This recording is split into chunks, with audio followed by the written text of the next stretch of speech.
నిర్మల్ జిల్లా బైన్సా పట్టణంలోని కిసాన్ గల్లీ రేషన్ షాప్లో సన్న బియ్యం కార్యక్రమంలో భాగంగా ముదోల్ ఎమ్మెల్యే రామారావు పటేల్ ప్రారంభించారు. ఇక కేంద్ర ప్రభుత్వం ద్వారానే పేదలకు రేషన్ బియ్యం పంపిణీ జరుగుతోందని ఎమ్మెల్యే రామారావు పటేల్ తెలియజేశారు.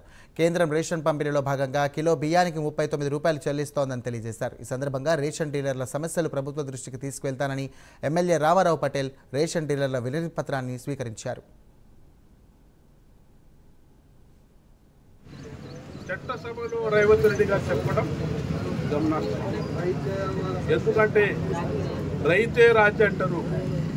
రైతు కోసం ఎంత చేసినా కూడా తక్కువ.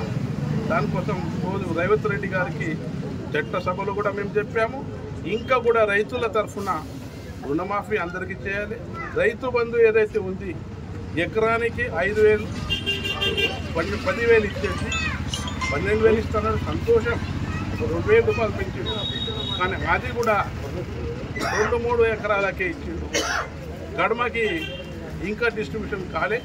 31st వరకు చట్టసభలో చెప్పినా కూడా ఆ రుణం రైతు బంధు పూర్తిగా కాలేదు. రైతు సోదరులకు న్యాయం కావాలా. రైతే రాజ్యం అన్న దేశంలో ఏదైతే అంటాం ఆ రైతుకు మోసం చేస్తే ఏ ప్రభుత్వం కూడా ఉండదు.